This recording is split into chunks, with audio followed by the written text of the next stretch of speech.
la sangre en términos de la hemoglobina y su sistema de transporte y el sistema de transporte no solamente de oxígeno, sino de sustancia en general. 2, al sistema inmune y su regulación. O sea, son dos bloques aquí dentro del módulo. Entonces, empecemos viendo la primera parte, el transporte de oxígeno y la participación de los eritrocitos. Ahora, obviamente que no es para nada misterioso saber que la principal función del glóbulo rojo es obviamente el transporte de oxígeno, ¿ok? Pero no es la única función que tiene, porque sí es cierto que el glóbulo rojo es básicamente un contenedor para hemoglobina. Esa hemoglobina tiene más de una función. La primera es la obvia, pero también parte, no todo, parte del transporte de dióxido de carbono se lleva a cabo en los eritrocitos y el mecanismo que transporta dióxido de carbono es independiente, fíjense bien, del transporte de oxígeno, o sea, no van pegados al mismo sitio. Por lo tanto, esta hemoglobina puede transportar las dos cosas a la vez. 3. La hemoglobina es una proteína y todas las proteínas tienen una propiedad. Sirven como amortiguadores, ¿ok? Amortiguadores que regulan el pH sanguíneo. Y por lo tanto, sirven como un mecanismo para neutralizar la gran cantidad de ácido que estás produciendo como subproducto, como desecho metabólico. Tenés que neutralizarlo, aunque sea temporalmente, y después mediante un mecanismo eliminarlo. Y esta hemoglobina te sirve también como un mecanismo para capturar ácido y luego transportarlo o intercambiarlo de tal manera que se puede eliminar. O sea que no es sencillamente un transportador de oxígeno. Ahora, si nosotros, bueno, a estas alturas ya conocemos cómo trabaja, o sea, cómo se ve un glóbulo rojo. Básicamente dirás, es una célula con forma de disco, y aquí viene la primera parte. El glóbulo rojo es una célula bien peculiar, porque lo que hiciste fue que para que cupiera toda la hemoglobina posible, quitaste todo lo que no fuera hemoglobina. Y en el glóbulo rojo tiene básicamente solo tres cosas en su interior. Un grupo de proteínas estructurales que le dan la forma de disco. Y ahí viene la primera parte. ¿Y por qué es un disco y no una pelotita? Porque eso le da flexibilidad. Bueno, dice Pablo, 1 es por la flexibilidad. 2, Irma. Esa lo dije yo, pero también para en ese disquito de la parte cóncava que queda, ahí se puede meter el oxígeno. Bueno. 2, 3. No. No, o sea, no es que la parte cóncava es algo así como un depósito para oxígeno. No, lo que pasa es que si yo tengo una esfera, vamos un poquito a la geometría, y te dice que para un volumen X, una esfera es la forma geométrica que te da menos área de superficie en relación al volumen. O sea, una esfera tiene un volumen relativamente grande en un área pequeña. Y aquí el intercambio de gases, el intercambio de oxígeno y de dióxido de carbono, depende del área de superficie. O sea, si yo tengo un área de superficie pequeña, yo puedo intercambiar gases perfectamente, pero ese proceso se hace lento. Entonces yo necesito una manera de incrementar la proporción, la relación entre superficie y volumen, permitiendo que la mayor cantidad de hemoglobina posible esté expuesta al intercambio de gases. Y un disco es una mejor forma que una esfera. ¿Okay? La idea que el disco es cóncavo, en primer lugar, te aumenta un poco más de superficie. Dos, te permite que sea flexible. ¿Por qué? Vamos a ver esto. Solo permitir. Ok. ¿Cuál es el diámetro de un glóbulo rojo? Empecemos por ahí. Vamos a ver qué tiene que ver la flexibilidad. ¿Cuánto es el diámetro de un glóbulo rojo? 7.8 micros. Ok, promedio. Daniel dice 7. No, está más cerca de 7. De 7.8, vaya, 7.5, vaya, si querés usar un número redondeado. Ahora, la mayoría de los capilares no miden 7.5, miden de 5 aproximadamente. El capilar periférico mide unas 5 micras. Quiere decir que los eritrocitos pasan por los capilares doblados, ¿ok? Es más, de que yo puedo poner un eritrocito pegado a otro, como son discos, y llevar una fila de eritrocitos como si fuera una fila de moneditas. Pero una esfera de 7.5 micras se va a trabar en cualquier cosa que mida menos de 7.5 porque no son tan deformables. Y yo no puedo tener un montón de esferas achatadas así deformadas porque se rompen. Entonces, la forma del eritrocito es tal que yo puedo doblarlo, ¿ok? Puedo doblar un disco casi o literalmente doblarlo a la mitad, ¿va? Como lo puede decir cualquier sanpedrano que se respete. ¿Correcto? Correcto. ¿Ok? Y digo cualquier sanpedrano que se respete porque aquí ¿cuántas baleadas se hacen al día? O sea que aquí diariamente, todas las mañanas, hay millones de discos que se están doblando. ¿Ok? Ahora, para que ese eritrocito sea flexible y pueda deformar su membrana sin romperse, necesita tener una estructura interna. Hay una serie de proteínas que se llaman anquirinas, 1,4 y 1,6 anquirina, que son una estructura flexible para el glóbulo rojo. Adentro de esta membrana y de sus anquirinas voy a tener básicamente un relleno de hemoglobina y voy a quitar el núcleo porque no necesito el núcleo, ya no estoy sintetizando nada en el glóbulo rojo, ya todo lo que se fabricó ya está ahí en el momento en que sale a sangre periférica. Voy a quitar las mitocondrias y voy a quitar prácticamente todo el aparato celular excepto las enzimas de la vía glicolítica, o sea que la única ruta metabólica que tiene el eritrocito es quemar glucosa a ácido pirúvico, o sea, es puramente glicolítico y solamente queman glucosa, no tienen ninguna otra fuente de energía conocida. Más unas cuantas cositas adicionales. Necesitas una bomba de sodio ahí para estar sacando sodio del eritrocito y agua para evitar que se hinche. Okay.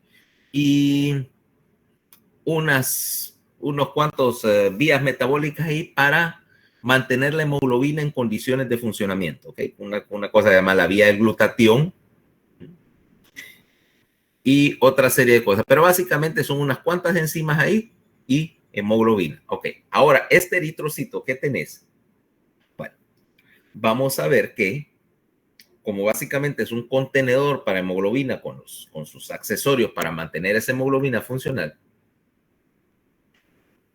vamos a tener cierta cantidad, o sea, la capacidad de transporte de oxígeno en sangre te lo da la capacidad que tenga esta hemoglobina para captar y soltar el oxígeno. Aquí tenemos el principio de que el enlace de la hemoglobina con el oxígeno y el CO2 es un enlace que no solamente es reversible, obviamente, es decir, solo captar la hemoglobina y si la hemoglobina solo capta oxígeno y no lo suelta después, no hace nada,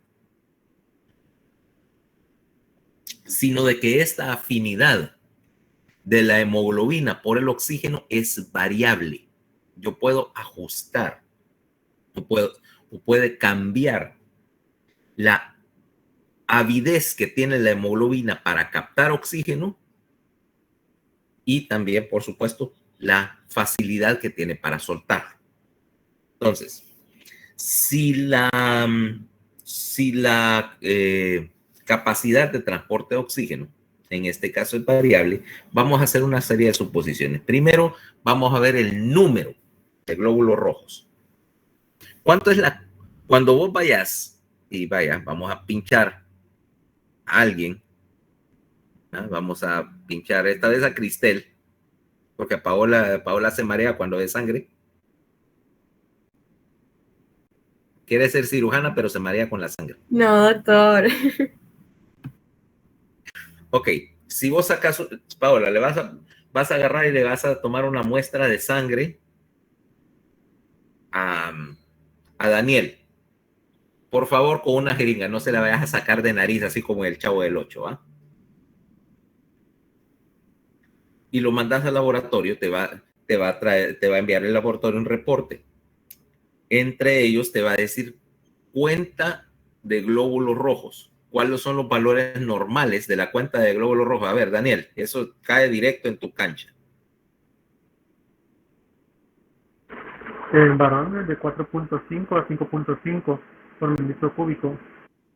Ok, 4.5 a 5.5 millones por milímetro cúbico. Aquí una cosa, y dicho sea de paso, aquí cuando uno habla de una cantidad, acuérdense que tiene que saber la unidad adecuada. ¿No? 4.5, ¿qué? Libras, litros. Entonces veamos acá. Espérate, no estoy compartiendo. Espera.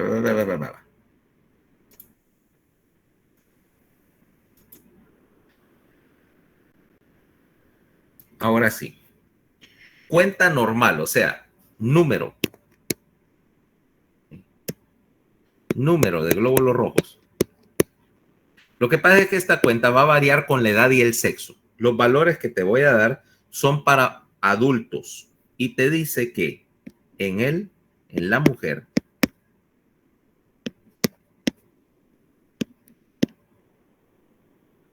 miento, 4.2. Bueno, sí, no, vamos a hacer un poquito más estrecho con la cuenta.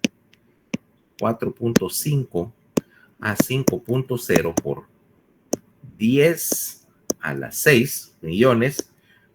Y no utilices milímetro cúbico, sino que la unidad correcta es microlitro. Es lo mismo, ¿ok? Un microlitro es lo mismo que un milímetro cúbico, pero como estamos hablando de volumen, y en varones, de 5.0 a 5.5 por 10 a la 6, o sea, millones por microlitro. Entonces, el recuento, ¿ok? Esto asume dos cosas, adulto, sano, y son valores promedios. ¿Por qué? Porque estos valores son perfectamente apropiados en San Pedro Sula a nivel del mar.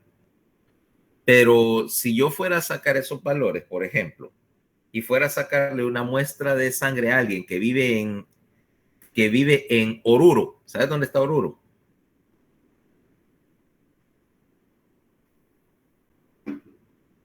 En Bolivia, como 4.000 metros sobre el nivel del mar. Esos valores estarían por debajo de lo normal, porque obviamente esta cuenta va a ser influenciada va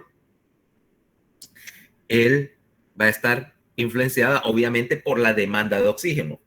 Hay poca presión de oxígeno en el aire a 4.000 metros, necesito más glóbulos rojos para transportar la cantidad para ajustar y transportar la cantidad de oxígeno que necesito, ¿ok? Aquí, a nivel del mar en San Pedro Sula, magnífico. Y si vos vas a ver tus valores de laboratorio en el app que deberías tener en tu teléfono, lo tienen. El app de los valores normales del laboratorio. Sí. Sí, ok. Vas a ver que si yo comparo los resultados de uno con los del otro, hay una pequeña variación. Y eso no es importante porque Cuando, por ejemplo, yo fuera a hacer valores de cualquier cosa, eso es un promedio estadístico. Aquí agarro todas las muestras de sangre del hospital, de los pacientes sanos de la consulta externa, y saco un promedio. Y aquí en San Pedro Sula tal vez me va a ir un poquito hacia el lado bajo del rango, porque aquí no necesito tantos glóbulos rojos a nivel del mar. Que si tomé la muestra, qué sé yo, en Ciudad de México, que está a 2.500 metros y los valores me van a salir un poco más altos, y eso sencillamente me refleja la situación o el medio ambiente en que estoy tomando las cuestiones. Entonces, este valor, como te digo, es un valor promedio, es el valor que yo tengo en mi cabeza, de hecho, ¿eh? el que te puse.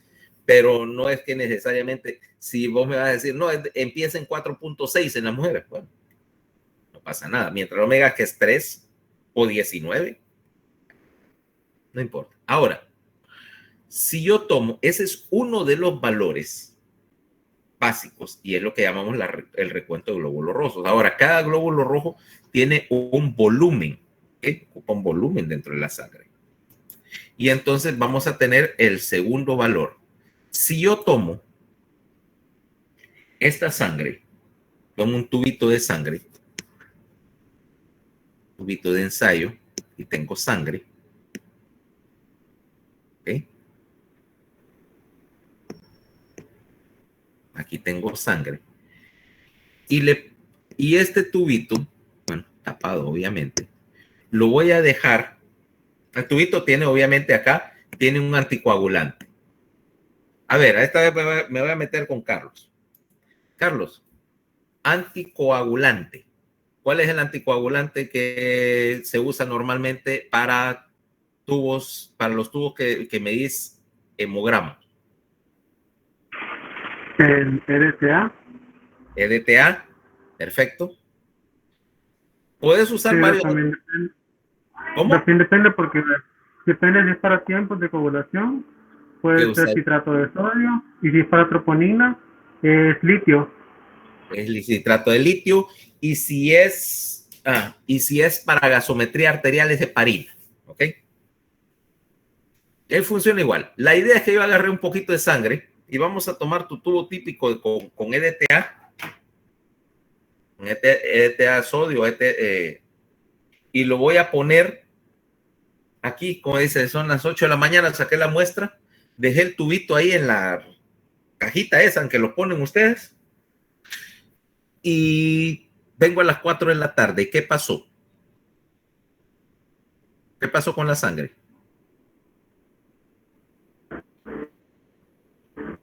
Si tiene coagulante no va a pasar nada. O sea, se va a mantener siempre los valores y no va a haber coágulos. De acuerdo, ¿no? Por eso el anticoagulante. Pero ¿qué pasó con los glóbulos rojos? No, se han sedimentado. Se fueron al fondo. Ok.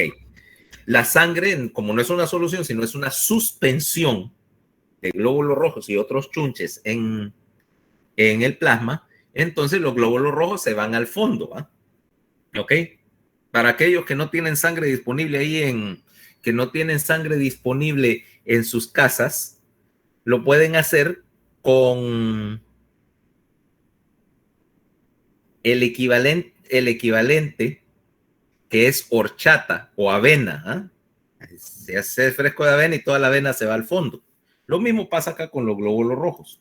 Ahora, yo tengo este tubito que está acá y mira lo que pasó unas horas después.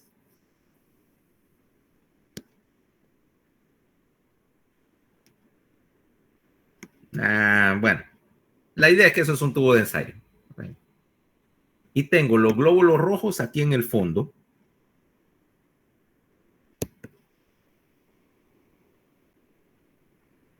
Y arriba de ellos tengo el plasma sobrenadante, mira. Se vería algo así, ¿correcto? Y entonces lo que pasa es que se separó plasma, glóbulos rojos.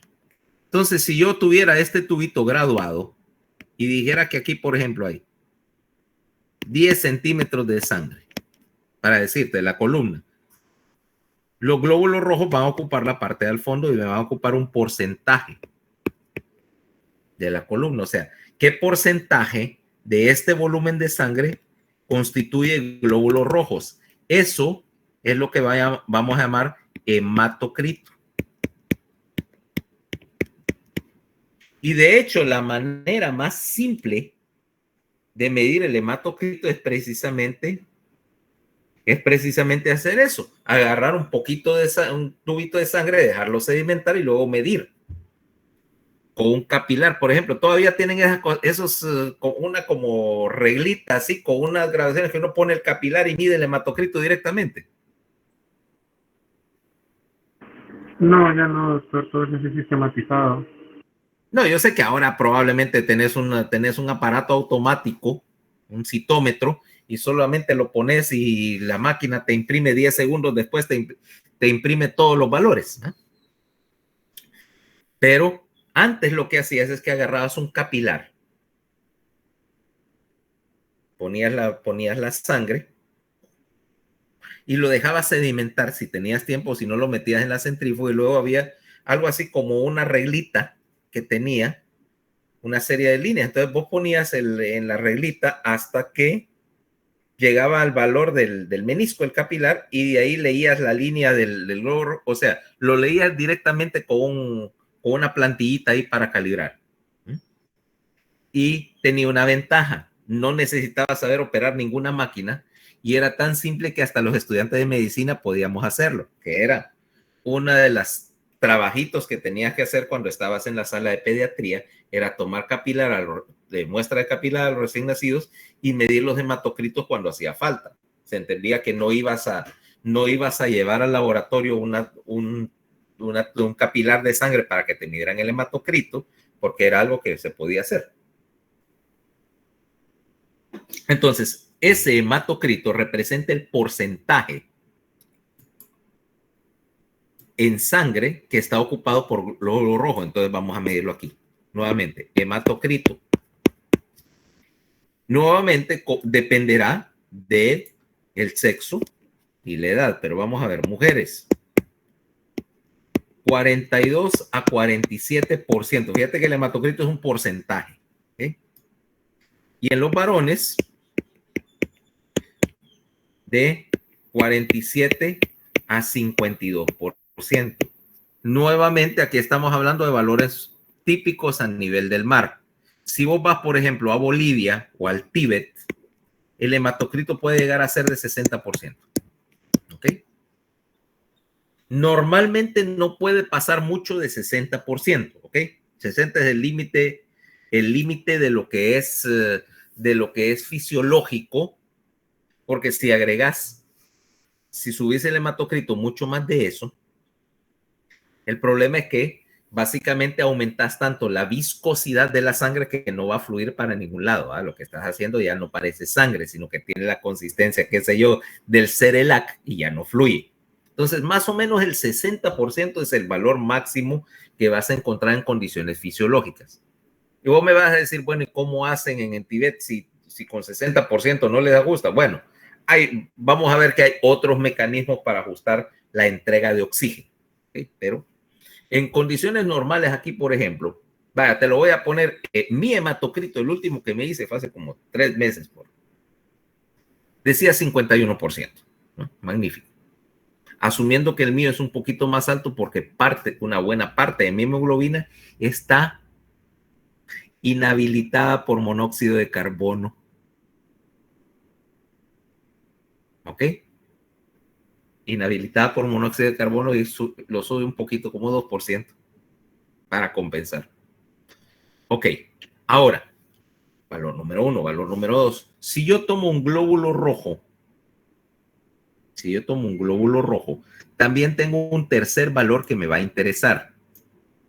Y es lo que llamamos el volumen celular medio. O sea que si yo tengo mi glóbulo rojo acá, o bueno, o visto de lado, que se ve así, está dobladito, mide unas 7.5 micras de diámetro. Y el volumen que ocupa, porque este es el diámetro, pero el volumen que ocupa es lo que llamamos volumen celular medio. Este sí es igual, ¿okay? Este sí es igual para todos los, tanto para varones y mujeres, y anda entre 88, vamos a ver, no sé, ¿dónde está? Aquí, 88 y 92 femtolitros, ¿ok? Acuérdense, 88 a 92. ¿Para qué me interesa eso? Cuando vayas a analizar anemias en fisiopatología, este es uno de los valores que te va a servir para clasificar las anemias, porque no todas las anemias son iguales. Entonces, ahorita me interesa que manejen estos dos valores. Ok, por ahorita. Conteo y hematocrito. Después vamos a ver que hay un tercer valor que es el valor, obviamente, de la hemoglobina por unidad de sangre. Pero vámonos primero a ver de dónde salen los glóbulos rojos antes de empezar a rellenarlos con hemoglobina. Vámonos por acá. Ok. Ahora, ¿de dónde salen estos glóbulos rojos? Y veamos la línea un momentito.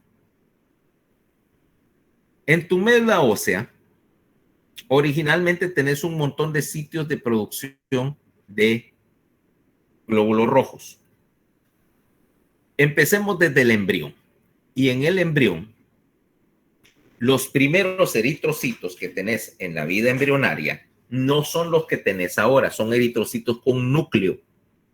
Y esos eritrocitos nucleados primitivos del embrión se producen en el saco vitelino, o sea, el equivalente en el embrión humano de la yema de otras especies.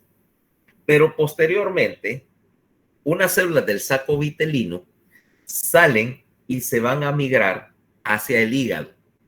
En el segundo trimestre del embarazo, el hígado está produciendo una cantidad grande de eritrocitos y empezás a hacer dos cosas con los eritrocitos que estás fabricando. Primero, cambias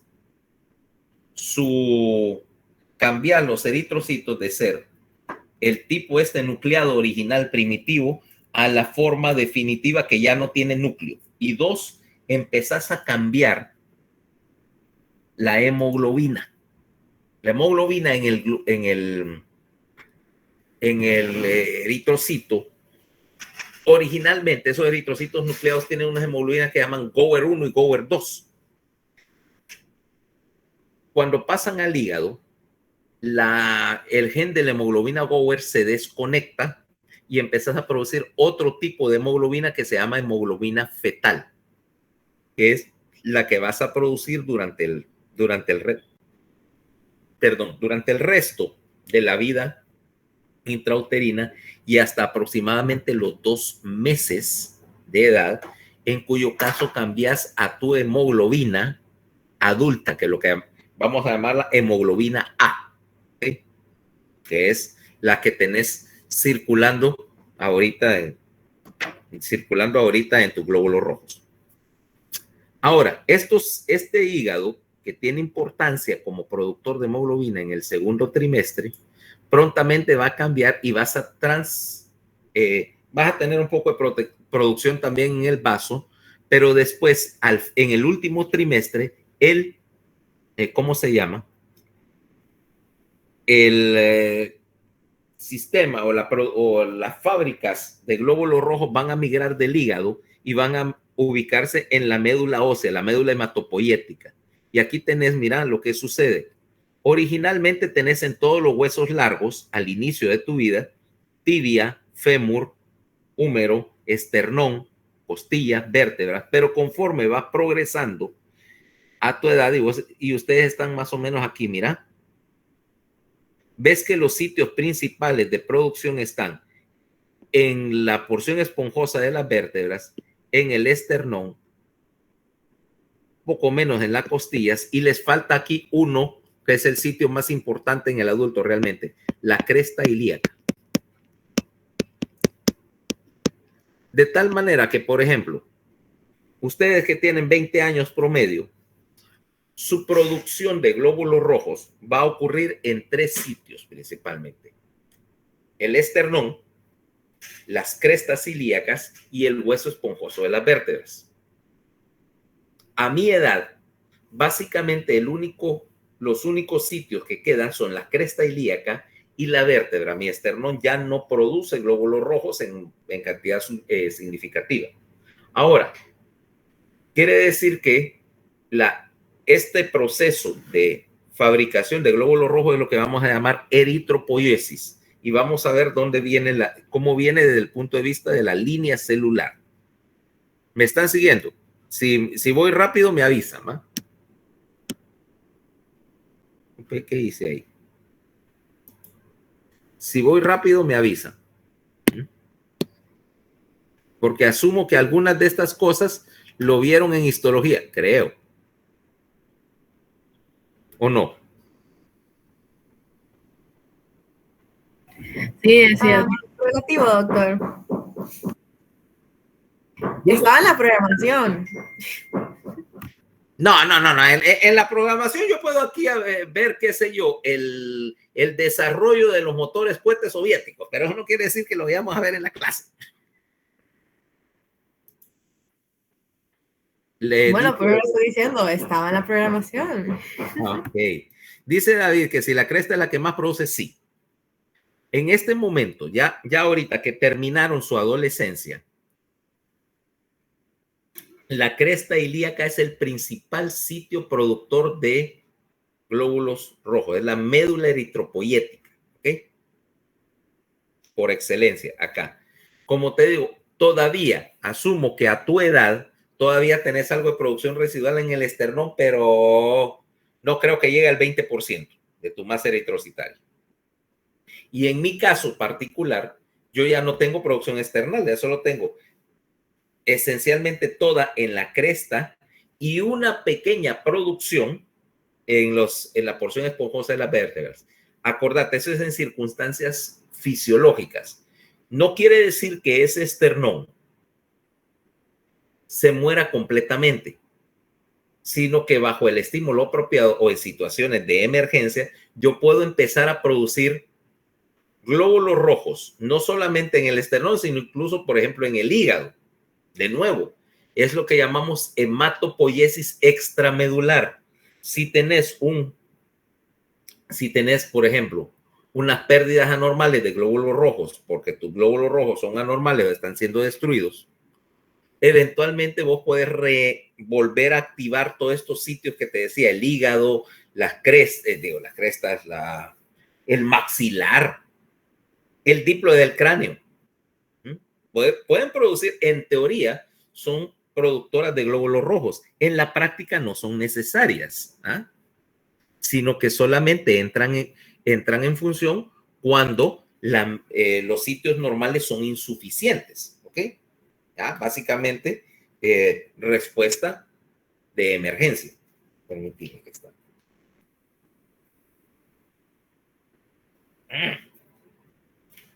Bueno. Ahora, ¿de dónde salen los glóbulos rojos? Veamos un poquito la línea celular. La tenemos acá. Originalmente, tenemos esto, mira. Una célula pluripotencial que es el origen de todas las líneas celulares que van a formar sangre. En principio, esta célula precursora viene de mesodermo. Y un grupo de células mesodérmicas se convierten en esta célula pluripotencial. Y esta se va a dividir en dos líneas. La primera, corrijamos.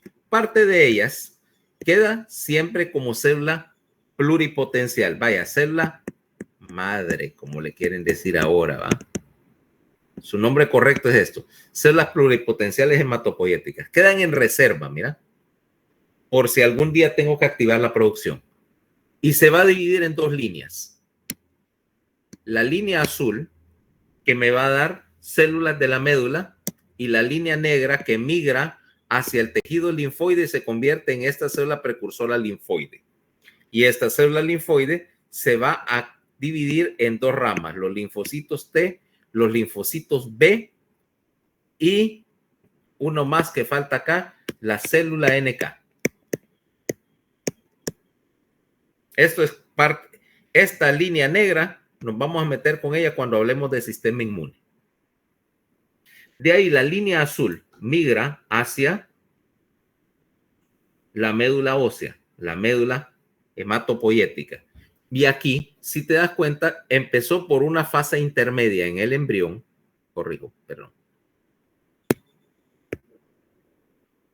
una fase intermedia en el embrión que se llama la unidad formadora de colonias esplénicas. Eso te dice que esa es la que migró hacia el vaso originalmente y aquí, aparte de proliferar, se dividió en dos líneas a su vez.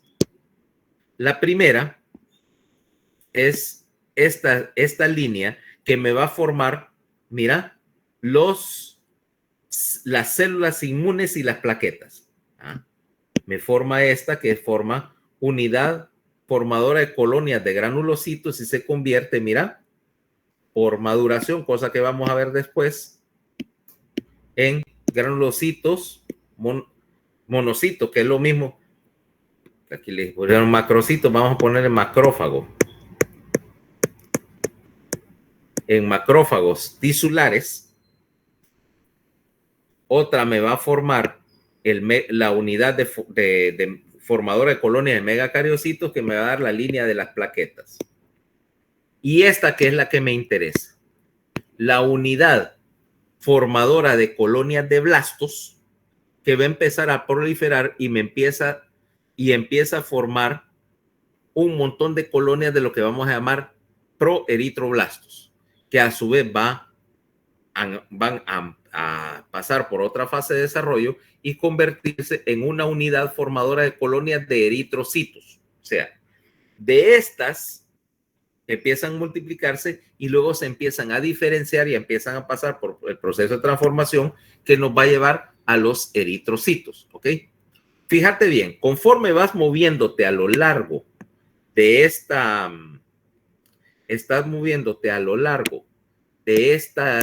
línea, las células se van pasando de ser pluripotenciales y se van diferenciando. Voy a quitar estas porque no me interesan por el momento. Aquí vas haciendo diferenciación y, por supuesto, cada vez que haces un paso de estos, vas perdiendo la capacidad de diferenciarse en los otros dos. O sea que eventualmente yo tengo esta CFV, unidad formadora de colonias de blastos, y es la que le pasa a esto hoy. Y esta es la línea que vamos a tratar ahorita. Ahora, empecemos por acá. No, déjame quitar esto. Empecemos por acá y veamos qué es lo que pasa. Cómo es el camino de la diferenciación. Tenés esta unidad formadora de colonias de eritrocitos, ¿va? Y el producto de esta unidad formadora de colonias, cuando empieza a multiplicarse, es esto, mira. Empezás con el proeritroblasto, mira la forma. Una célula redondeada, grande, con un núcleo muy reticulado y que tiene muchísima síntesis de proteínas. Ahí estás empezando a producir los genes necesarios, estás activando los genes necesarios para producir las respectivas cadenas proteínicas de la hemoglobina. Luego, al ir madurando, ves que este proeritroblasto se está dividiendo activamente y se está convirtiendo en una célula más pequeña que se llama eritroblasto basófilo. Se llama basófilo porque tenés un montón de gránulos basófilos azulosos en ella. Esos gránulos basófilos son agrupaciones de ribosomas, ¿ok? Están fabricando un montón de proteína y eventualmente van a cambiar y va a madurar. Aquí en este punto, la multiplicación se detiene, ¿ok? Aquí ves que se está dividiendo, pero acá en este punto entre basófilo y policromatófilo, la reproducción de estas se detiene. Aquí para adelante es pura maduración. ¿Por qué se llama policromatófalo? Porque todavía tenés los paquetes de ribosomas aquí en gran cantidad, pero empezás a ver también gránulos de otro color que representan agregados de hemoglobina y agregados de enzimas que están terminando de fabricar hemoglobina. Después, conforme vas progresando en la diferenciación, vas a pasar a esta fase, mira, eritroblasto ortocromático, que ya ves acá que ya hay tinción, que ya hay hemoglobina, y que entonces agarra color rojo. La otra cosa que ves, mira el núcleo acá, en un ortocromático, es pequeño y encogido, porque ya no estás haciendo más copia de ADN. Ya ese núcleo se está encogiendo porque lo vas a expulsar. Ya no hay mitocondrias muchas porque también las vas a sacar de acá para pasar del ortocromático al reticulocito. Ese reticulocito perdió el núcleo, mira.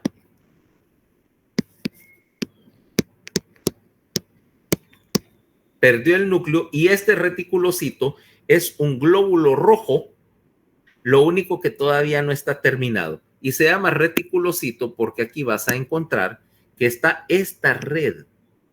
Esta red son los restos del retículo endoplásmico que todavía está sintetizando las últimas proteínas, pero este reticulocito ya es capaz de transportar oxígeno y lo puedes encontrar en la circulación. ¿Ok? Ahora, de hecho, esos reticulocitos que encontrás en la circulación te representan un porcentaje. Ahora vamos a sacar otro valor importante acá. Porcentaje de reticulocitos. Y anda en condiciones normales entre el 1 y el 2% de tus glóbulos rojos, más cerca del 1 generalmente, son reticulocitos. Ahora, esta fase de reticulocito es una fase transitoria y te dura unas 24 horas aproximadamente en sangre. ¿Ok? O sea, ponelo así. Suponete que vos venís y tenés, no sé, tenés una fábrica de carros, ¿ok? Y normalmente vos venís y tus carros se venden bien, pero de repente se venden tan bien que la fábrica no te ajusta el ritmo de producción. Dice, mira, tengo un montón de pedidos atrasados y la fábrica no me ajusta. ¿Qué haces? Ya sé. Los voy a sacar incompletos. Voy a mandar los carros a la agencia o al comprador, los voy a mandar incompletos. No quiere decir que no tengan motor, pero ¿qué quiere decir? Que no sé. Las alfombras van, que atrás recibís tu carro y atrás van las alfombras porque no se las han puesto, y que el radio del carro viene en una cajita así para que vos tengas que ponerlo adentro, y los espejos vienen aquí puestos en el asiento tuyo y vos tenés que atornillarlo. Termínelo usted mismo. ¿Ok? ¿Qué te parecería que hicieran eso? Ármelo en casa. Ármelo en casa, sí. Eso no es un carro, es un kit casi completo para armar un carro. Un carro de IKEA. No, los carros de IKEA no es que tenés que armarlos, es que se desarman solos. Eso es que lo que te viene en los accesorios no es una llanta de repuesto, sino una cajita de tubos de superglue, porque hay que estarle pegando las piezas que se caen a esas babosadas. ¿Estás de acuerdo? Nunca has manejado un Kia.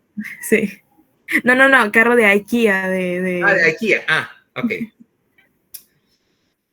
Dicho sea de paso, eso que te dije, los carros semi-armados, de hecho así llegan a la agencia. ¿Ok? Carro lo ponen en un... ¿Supiste de la noticia? Te conté de la noticia triste el otro día, lo que pasó con el barco, ¿va? ¿Supiste de esa noticia? No estoy segura, no. Hace como 2 semanas, un barco que iba de Europa hacia América agarró fuego. De hecho, se hundió hace como 2 días. Esto lo dejaron a la deriva en el mar porque no pudieron controlar el incendio y se quemó y se hundió. Espérate, el carro este era uno de esos ferries que transportan, el barco, digo, transportaba carros. El problema es, ¿qué carros? Porque venía con un cargamento de carros de las marcas Audi, Porsche, Bentley y ¿cuál era el otro que andaba también? Skoda y BMW. Imagínate, un carro lleno de Porsches hundiéndose en el mar. Mejor se hubieran hundido ellos también, porque la deuda. No, eso está asegurado. Pero te imaginas, o sea, de esa clase de noticias que parte el alma, ¿va? Te rompe el corazón pensar que un Bentley va para el fondo del mar. No, voy a recogerlo, doctor. Ahí está solito. Está a 4,000 metros de profundidad. Es uno de esos momentos donde uno dice, ¿por qué no tengo barco para ir a salvar uno? Ajá, ajá. Y los dueños dicen, ¿pero por qué mi carro? No, están asegurados. Ah, bueno, pero ¿por qué te digo lo de los reticulocitos y lo desarmado? Los carros así llegan a la agencia, ¿ok? Cuando vos ves que viene un barco aquí a Puerto Cortés, por ejemplo, con un cargamento de carros para la Toyota, esos carros vienen casi completos. Pero lo común es que, por ejemplo, piezas como los espejos y los adornos y las copas no vienen puestas en el carro para que no se van a dañar o no se van a perder en el camino. Vienen dentro del carro. ¿Ok? Entonces llegan a la agencia y, por supuesto, para que no hagan grandes derrames, los carros vienen secos. ¿Ok? Aquí en la agencia venís, los bajan del tráiler, le quitan todo el montón de plástico en que vienen envueltos y ahí les atornillan que el radio, que los espejos, que las alfombras, las copas y los rines, ya los llenan con todo, aceite, gasolina, coolant y todo, y los ponen para la venta. Por eso es que cuando decir el barco llegó con tu carro, que ya está, como son estas agencias babosas acá, el carro ya está comprado y pagado, dice, no, viene tal día en el barco. Entonces llega ese día y se toman como una semana en hacer todo esto de la preparación para que ya te llame y te no, ya está su carro para que lo reciba, ¿va? Para que lo reciba y que te den las llaves y los documentos del carro. Lo mismo pasa con los glóbulos rojos. Vos tirás glóbulos rojos que les faltan los detalles y esos glóbulos rojos que están faltantes los detalles son lo que vas a llamar los reticulocitos. Más o menos el 1% de tu glóbulo rojo son reticulocitos, ya son discoidales, ya transportan hemoglobina, pero todavía están haciendo el último proceso de síntesis de proteínas y en 24 horas eliminan esos ribosomas y se queda ya el glóbulo rojo maduro. ¿Okay? La única diferencia morfológica es que el reticulocito es un poquito más grande que el glóbulo rojo, mide casi 8 micras. ¿Okay? Es un poquito más grande porque todavía hay síntesis y luego al eliminar se reduce el volumen y ya queda en su forma madura. Ahora, una vez que tenés tu glóbulo rojo maduro circulando, ya queda en su forma definitiva hasta que obviamente sea destruido por envejecimiento. Luego, esta cuenta de reticulocitos te interesa porque te da indicación de una cosa. Si tu pérdida de glóbulos rojos es aumentada, la médula va a soltar más reticulocitos para mantener el número. O sea, estás tratando de mantenerte al día. E implica que cuando estás haciendo recuperación de una pérdida, por ejemplo, te sacaron sangre o tuviste un sangrado, tu cuenta de reticulocitos debe de aumentar. A veces hasta el 5 o 6%. Yo hizo 5 o 6% y es normal. ¿Ok? Como recuperación. Más bien, te interesa ver un caso en el cual hubieras tenido una pérdida de sangre y la cuenta de reticulocitos no se eleva, porque implica que no estás respondiendo a la anemia. O sea que vos tenés que tomar esa cuenta en función de la situación en ese momento, ¿okay? Del consumo de glóbulos rojos. Ahora, una vez que el glóbulo rojo salió a la circulación, ya sabemos que tiene una vida media de 120 días. ¿Pero por qué 120 días si es reciclado? ¿Por qué no son eternos? ¿Qué es lo que deja de funcionar ahí?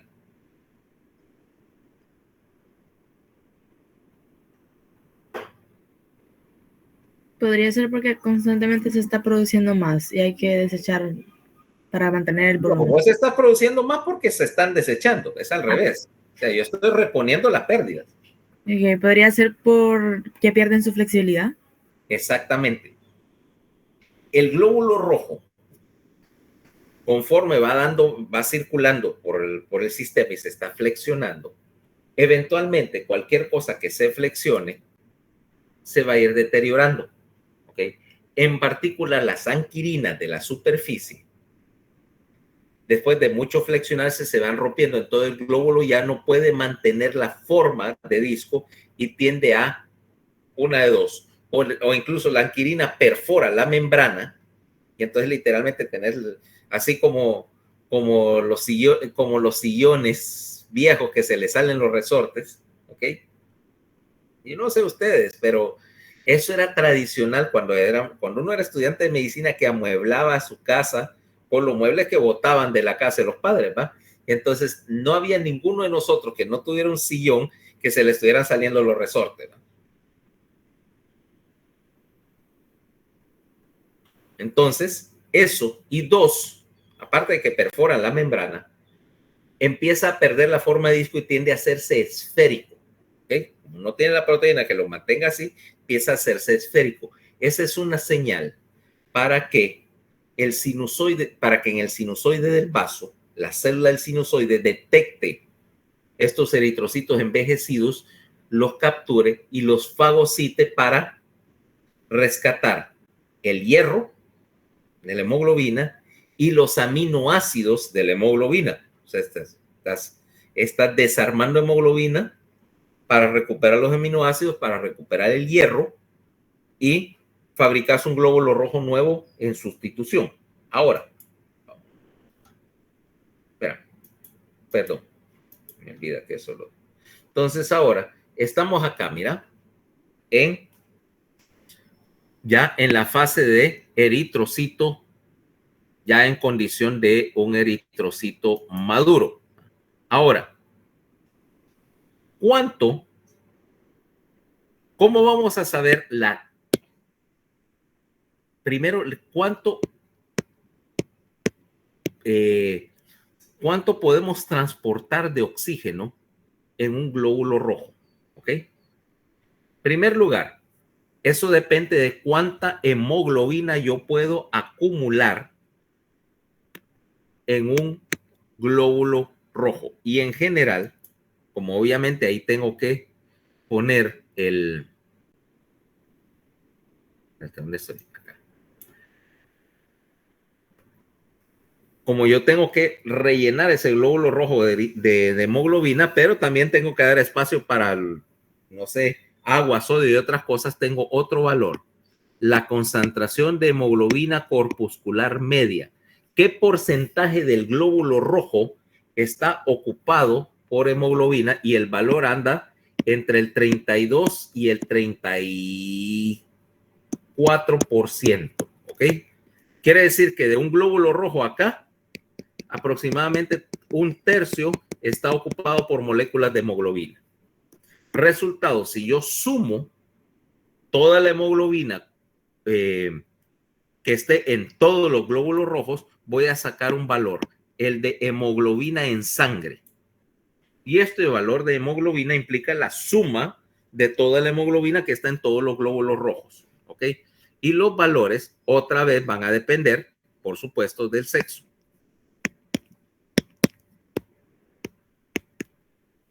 En una mujer adulta, la hemoglobina es de 120 a 160 gramos por litro. ¿Okay? Y en tu laboratorio te lo va a reportar ¿cómo? A ver, Daniel, ¿cómo te miden la hemoglobina? Te lo reportan en gramos por 100 mililitros, no sé por qué. 100 gramos sobre decilitro. En gramos por decilitro.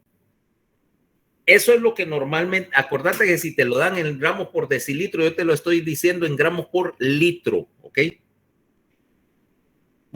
No sé por qué hacen eso, supongo que eso es alguna convención antigua. Quiere decir que es lo mismo que decir de 12 a 16 gramos por decilitro.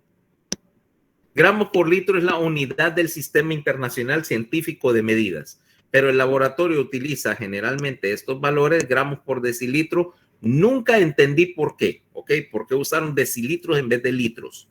Pero es lo mismo, fíjate, solo corres el punto decimal. En los varones, de 140 a 180 gramos por litro, que es lo mismo que decir de 14 a 18 gramos por decilitro. Estos son valores normales, estándar. También está en la lista de cosas que ya a estas alturas te tenés que ir aprendiendo y que te tenés que saber de memoria. O sea, se considera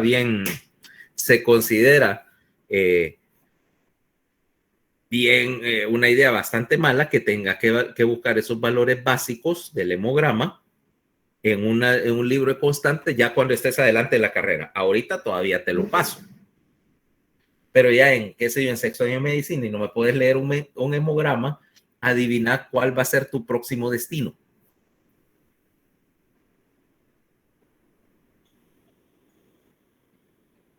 La católica. ¿Ok? Si los agarro en sexto año y no me pueden decir el hemograma, los mando para la católica. Ahí sí se aceptan esa clase de cosas. Qué peleón, doctor. No, yo no. Óyeme, no es que no haya excepciones, porque hay alguna gente que ha salido ahí muy buena, muy capaz, a pesar de su universidad, pero a mí me pone así pensar que gente tan mal entrenada ande tocando cosas donde alguien puede salir lastimado.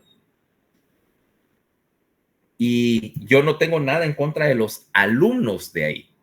Son igual que ustedes, igualmente de inteligentes, igualmente de interesados en su profesión y todo, pero donde se están formando lo está deformando. Entonces, no,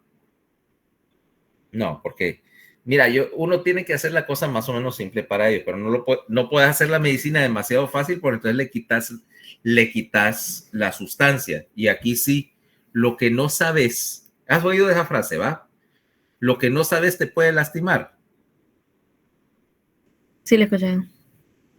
El problema es que en medicina la frase se cambia un poquito y dice, lo que no sabes va a lastimar a alguien que es inocente. Entonces, yo no voy con esa, no voy con ese lugar y la manera en que pretenden enseñar medicina. ¿Ok? Esto es divertido, pero vamos a ver, claro, la medicina es divertidísima, es bonita de aprender, pero fácil, bueno, no tanto, bien hecha, ¿va? Bien hecha. Y les cobran un montón de pisto a esta gente para medio enseñarlo, ¿no? El problema es que después no sabes cosas básicas y vas a buscar trabajo y si conseguís al ratito se están dando cuenta que no estás ducho en la situación y bueno, pena porque gastaste un montón de tiempo, dinero y esfuerzo y esta gente no te educó.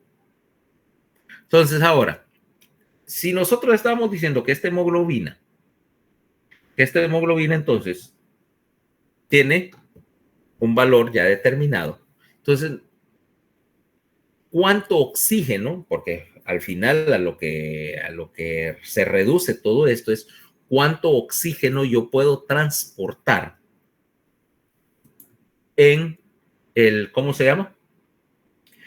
En estos 14 gramos de hemoglobina, porque la hemoglobina tiene una capacidad, lo que llamamos capacidad de transporte de oxígeno. Y te dice este valor, vaya. Espérate, vamos a mover esto para acá. Dice, ¿cuánta hemoglobina puedo yo mover? O digo, ¿cuánto oxígeno puedo yo mover con la hemoglobina? Y te dice que la hemoglobina tiene una capacidad de transporte que es 1.34 gramos, mililitros, que es lo que... Espérame. Me trabé ahorita con lo que iba a decir. Espérate.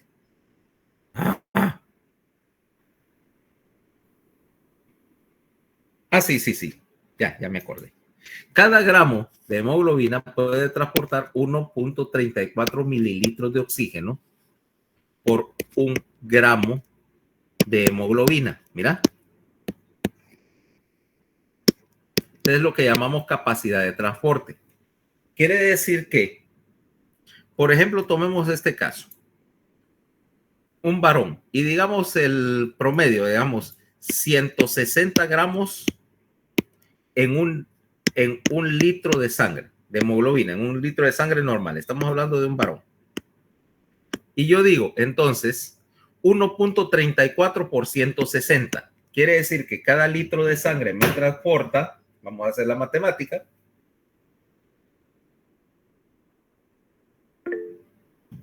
ya lo tenés ahí en la calculadora, sos más rápido que yo con el teléfono, creo. 214.4. Quiere decir que cada litro de oxígeno me está transportando 200 cc, 214 mililitros de oxígeno capturado por la hemoglobina. Puedes hacer, entonces eso me da lo que a mí me interesa, cuánto oxígeno puedo yo capturar de la atmósfera y entregar a tejidos, en este caso 214.4 gramos. 214.4 cc de oxígeno por litro. Quiere decir que aproximadamente, vaya, yo tengo un poquito más de 1 litro de oxígeno gaseoso disuelto en mi hemoglobina en este momento, considerando que mi volumen sanguíneo es un poquito mayor de poquito más de 5 litros. Quiere decir que yo tengo ahorita 1 litro de oxígeno disuelto en sangre. Ahora, o más bien capturado por la hemoglobina. Ahora, esta capacidad de transporte de oxígeno es fija, porque eso depende de la misma composición química de la molécula de hemoglobina. Yo puedo cambiar, sin embargo, su afinidad. O sea, ¿a qué me refiero con afinidad versus capacidad de transporte? Porque eso es algo que a veces confundo. Ponelo. Tengo mi billetera. ¿Ok? Y ponerle que mi billetera le cupieran 50 lempiras. No. Sí, 50 lempiras. Vamos a asumir que son billetes de a peso. ¿Ok? Eso es capacidad de transporte. Pero afinidad se refiere con qué facilidad yo puedo sacar la billetera y soltar ese pisto o agarrarlo. Ese es diferente. Si yo soy, mira, alto codefort, tengo gran afinidad por el pisto, pero mi capacidad de transporte sigue siendo de 50. Si yo tengo poca afinidad y soy de lo que cada rato anda soltando plata, mi capacidad de transporte es la misma, pero por supuesto mi afinidad bajó. Ya me entendés cuál es la diferencia entre una y otra. Ahora, quiere decir que si yo estoy moviendo esa cantidad de oxígeno, generalmente esa cantidad es mucho más de lo que yo estoy consumiendo de oxígeno en un momento determinado. Estoy trabajando con una reserva bien grande. ¿Por qué? Porque por razones que vamos a ver más adelante en este capítulo, vos no querés soltar el 100% del oxígeno, sino que querés tener la hemoglobina casi completamente ocupada por oxígeno. Ese valor es lo que vamos a llamar saturación de la hemoglobina, ¿ok? Que es precisamente una de las cosas que medís con tu oxímetro de pulso. ¿Quiénes tienen ya oxímetro de pulso en la casa? Como se hicieron populares ahora. Vos. Doctor, hubo un tiempo que en mi casa habían como 3, pero ya todos se desaparecieron. ¿Por qué había 3 oxímetros? Tus padres son médicos. Mi hermano, cuando nos dio COVID, nos dio uno a cada uno, básicamente. Ah, ok. No, sí, te digo porque, mira, dicho sea de paso, eso de la saturación de oxígeno es el 5.º signo vital, porque antes decía los 4 signos vitales: frecuencia cardíaca, frecuencia respiratoria, presión arterial y temperatura. Ahora hay el 5.º signo vital es saturación de oxígeno. Entonces ya es parte de tu equipo. Vaya, así como tenés un estetoscopio, un esfigmomanómetro para la presión y un termómetro, ahora también en la lista de equipo mínimo mete un oxímetro, ¿no? Porque ya se considera tan común y de hecho de cada vez son baratos. No son muy buenos, conste. Los baratos no son muy buenos, ¿eh? Pero son lo suficientemente útiles. ¿Sabes cómo qué es eso? Como los estetoscopios. Hay oxímetros buenos, pero son bien caros. Igual que estetoscopios. Tenés estetoscopios de 500 pesos por ahí, que no te recomiendo cuando vayas el otro año, vayas a comprar tus primeros chunchitos médicos. Por lo que más querrás. Si sos capaz de gastarte 10,000 pesos en un celular, no vayas a andar miserable comprando estetos de 500 pesos porque tienen una característica en común. No sirven para nada. ¿Okay? No sirven. No vas a poder aprender y no hay cosa más frustrante que tratar de escuchar algo con un estetoscopio que no sirve. Lo mismo con los manómetros de presión. No, mira que este es barato, te lo venden a 600 pesos, a 700 pesos, pero te dura 3 meses y de ahí hay que botarlo y a la larga te sale más caro estar comprando esfigmomanómetros baratos. Cómprese uno bueno y que le dure por lo menos el resto de la carrera. Y estetoscopios buenos. Lo barato sale caro, sí. Y en estetoscopios más. ¿Ok? Mira. Y uno bueno te dura un montón de años. Yo tuve uno que me duró 20 y pico de años. Y si se arruinó porque mi esposa no sé dónde los anda o los deja en el tablero del carro y agarró mi estetoscopio sin permiso, ¿va? Lo dejó de seguro en el tablero del carro, algo así, se tostó y se quebró. Pero si no, me hubiera durado un montón de años más. Que yo solo uso de un estilo, ¿va? Solo uso de un estilo, un Littmann Master. Parece el mejorcito que hay. Hay unos electrónicos, pero esos no me convencieron, nunca.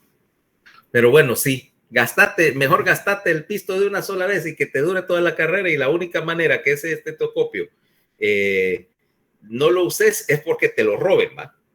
Pero de ahí, no van a comprar babosadas de 500 pesos porque les garantizo que después van a andarse lamentando de que tienen que comprar equipo lo compran al principio de cuarto año y después en quinto año van a tener que comprar otro. Y al final eso sale caro. ¿Ok? Eso me lo enseñó a mí uno de mis maestros de semiología. Me dice, mira, anda a comprarte lo mejor que puedas pagar. Mejor comer tortilla con sal durante un par de semanas, pero al final aparte, lo frustrante que es, te está diciendo, mira, que hay un soplo cardíaco bien tenue, tu esteto no lo agarre, y vos tratando de imaginarte cómo suena porque no lo captás, mientras que el otro tiene un esteto bueno. Sí, ahí está.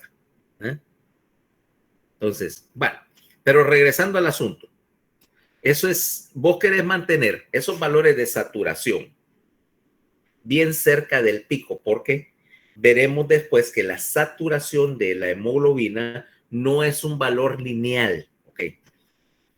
Pero antes de entrar en eso, veamos o sigamos la línea que estábamos siguiendo, que era la del ¿cómo se llama? La de qué es lo que pasa y cómo regular esta capacidad de transporte regulando la cantidad de glóbulos rojos. Yo no puedo ponerle menos o más hemoglobina a un glóbulo rojo, o sea, la concentración de hemoglobina que te dije entre 32 y 34%, ese es un valor fijo. Si yo cambio la concentración de hemoglobina en un eritrocito, eso implica que hay algo patológico.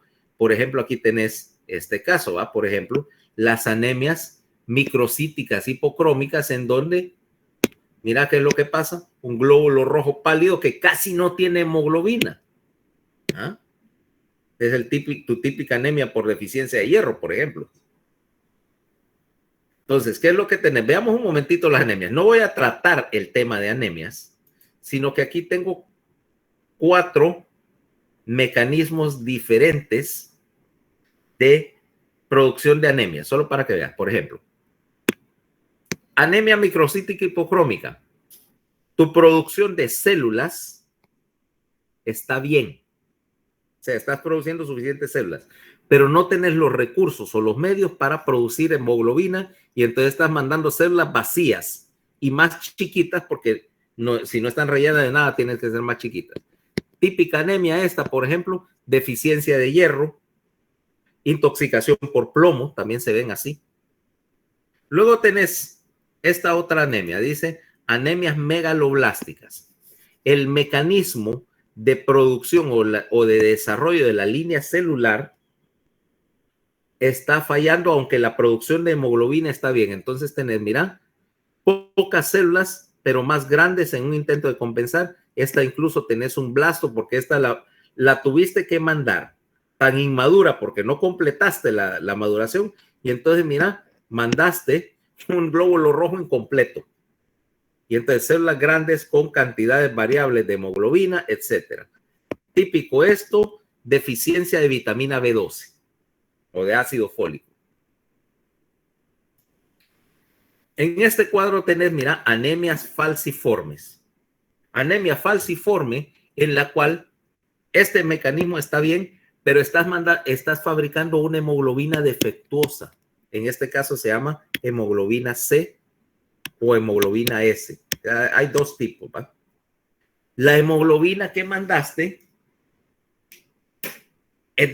no sirve. O sea, hubo un problema y el plano, el mapa, el plano genético para hacer hemoglobina, alguien lo manchó de café y mandaste hemoglobina que no transporta oxígeno correctamente, y además, en este caso de la anemia falciforme, la hemoglobina, cuando suelta el oxígeno, cambia de forma, se polimeriza y te rompe el glóbulo rojo. Este es un desastre completo, ¿eh? Pero ahí el problema es que la hemoglobina no es normal. Y aquí tenés eritroblastosis fetal.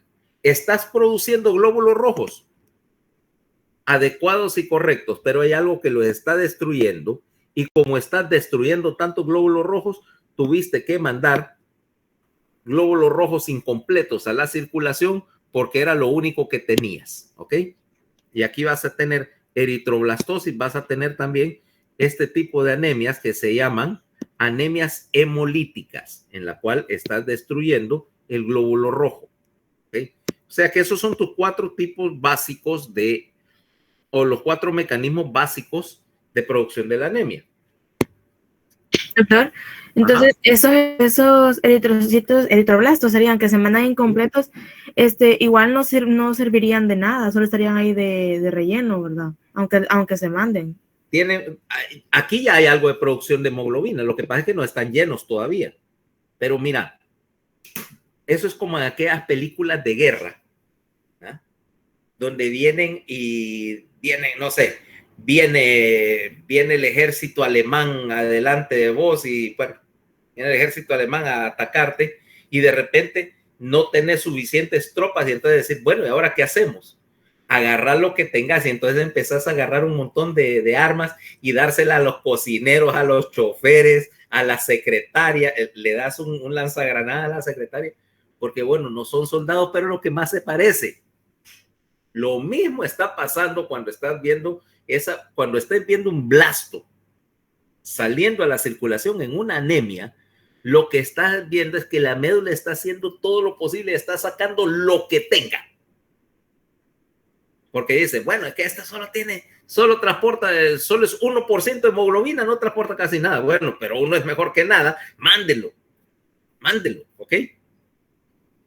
No sé, viene un terremoto aquí y de repente necesito un montón de personal médico para atender a los heridos, y empiezo a decir, bueno, ya que no tengo especialistas y los internos no son suficientes o están todos ocupados, y entonces, bueno, los voy a reclutar a ustedes, vamos, aunque sea, puede que ustedes no puedan reparar una fractura, pero digo, por lo menos tal vez pueden inyectar o por lo menos pueden limpiar y lavar heridas, vaya, o poner vendajes, ¿ok? Entonces los agarro ustedes, empiezo a agarrar a todo el personal del hospital, incluido el personal administrativo. Bueno, si la situación es tan crítica, dice, bueno, ni modo, con lo que haya, tráeme aunque sea los estudiantes de la Católica, ¿va? Algo es algo. Algo es algo, es como dice, no es mucho, pero es lo que hay, señor. Entonces lo mismo pasa. Cuando veas formas inmaduras, y lo mismo vas a ver con la línea de los glóbulos blancos, cosa que discutiremos en su respectivo momento. Cuando veas formas inmaduras de una línea, o sea, que no deberían estar ahí, solo tenés dos posibilidades.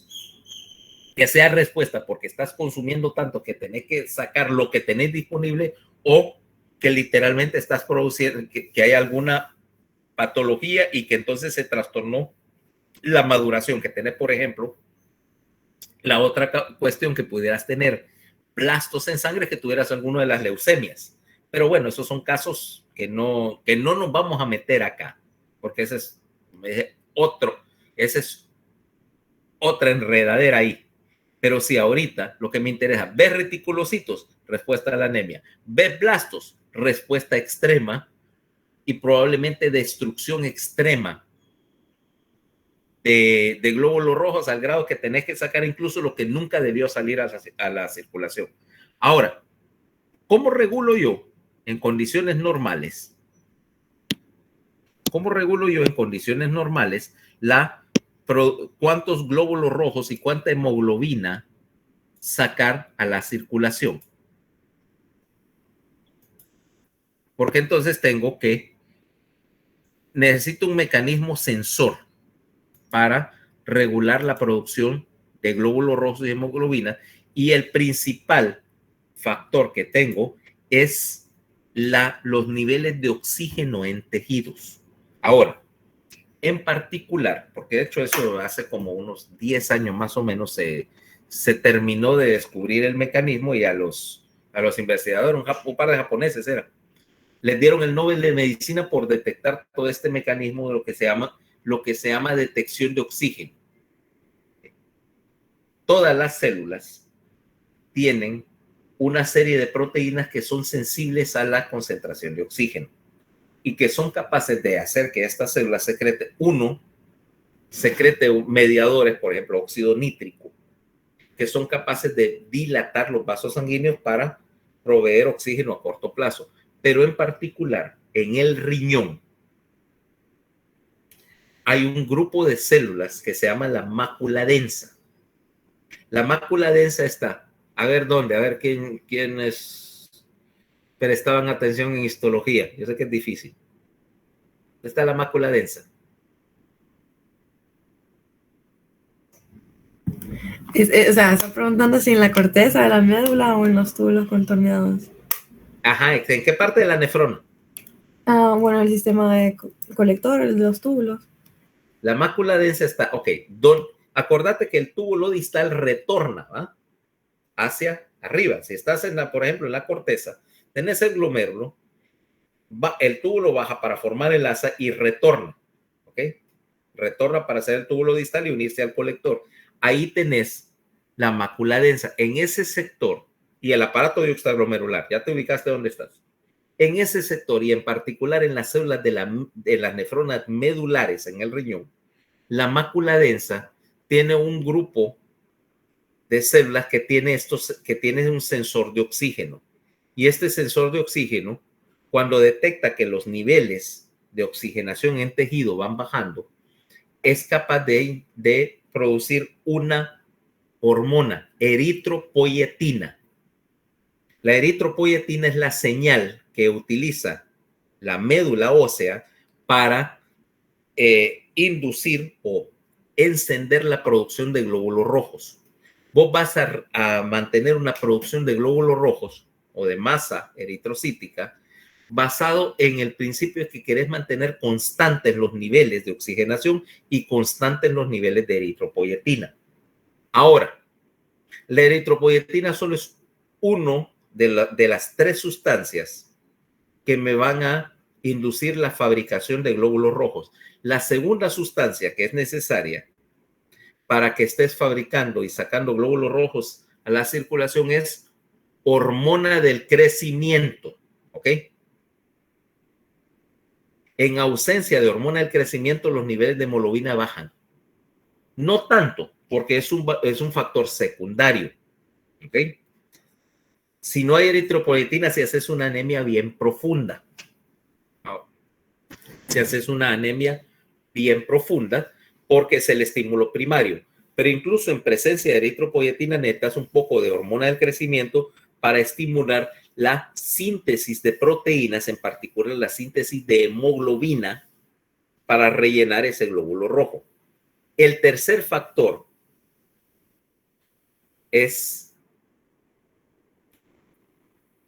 raya. Ahora te voy a hacer una pregunta. ¿Por qué los varones tienen valores más altos de hemoglobina que las mujeres? En igualdad de condiciones. Ponele vos y yo, Paola. Estamos igual a nivel del mar. Tenemos más o menos la misma demanda de oxígeno y actividad física. Vamos a asumir. No estamos haciendo trabajo físico constante. ¿Por qué mi hemoglobina anda alrededor de 17 casi? Y la tuya probablemente anda por 12, 13, ¿verdad? O 14 tal vez.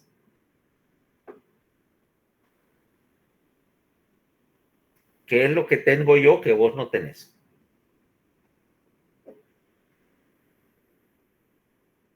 Yo no menstruo. Vos perdés aproximadamente 50 cc de sangre durante un periodo menstrual normal, ¿ok? Digo fisiológicamente. 50 cc de sangre. 50 cc de sangre serían 0.05 litros por ¿cuánto? Por 160, 0.05 por 160. Perdiste algo así como 8 gramos de hemoglobina. 8 gramos no es nada.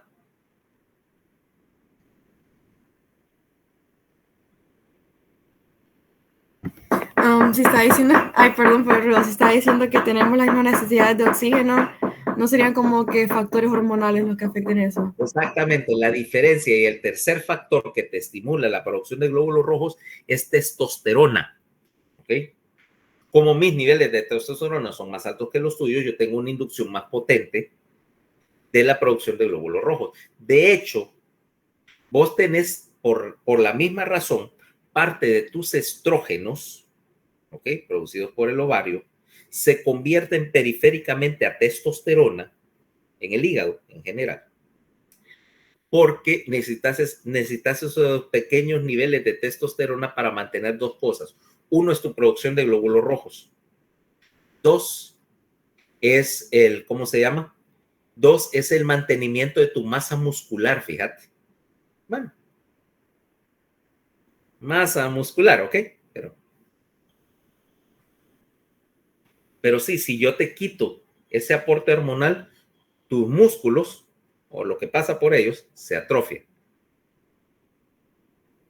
Entonces, aquí, porque necesitas testosterona para incorporar proteína en la célula, ¿ok?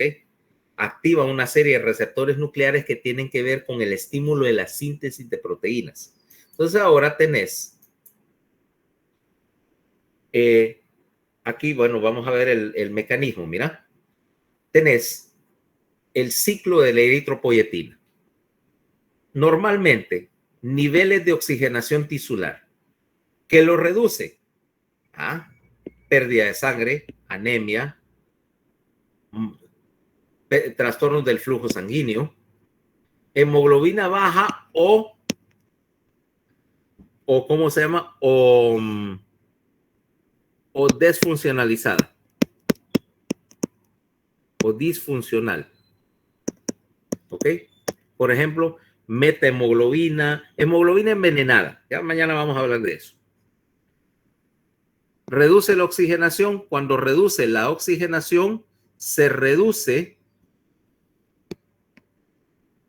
Ok, aquí no dice reduce, esto es un error. Sino que estimula la producción de eritropoyetina.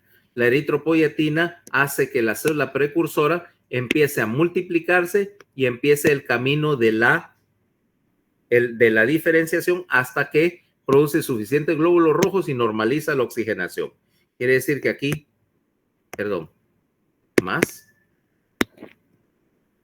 Y aquí lo que estás haciendo es básicamente utilizando la eritropoyetina como un marcador de cuál es el efecto de la, ¿cómo se llama? De la hipoxia, de la falta de oxigenación en el tejido. Ahora, esta eritropoyetina empieza a ser secretada en plazo de unas horas. De hecho, en 24 horas, vos ya tenés un estímulo importante de la producción de eritropoyetina.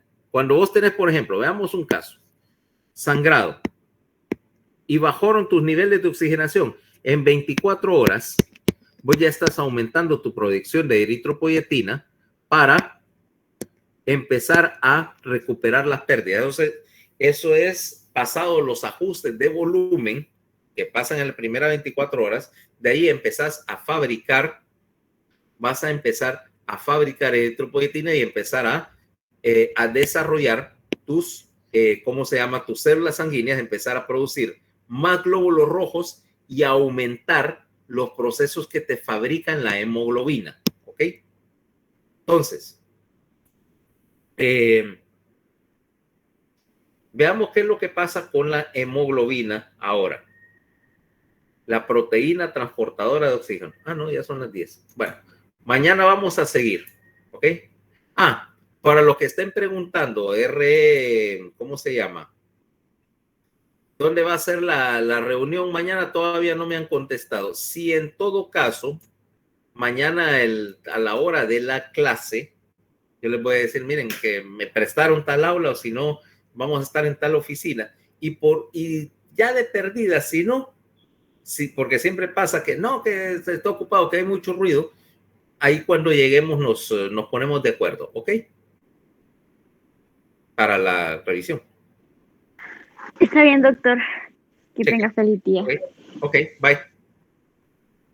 Nos vemos.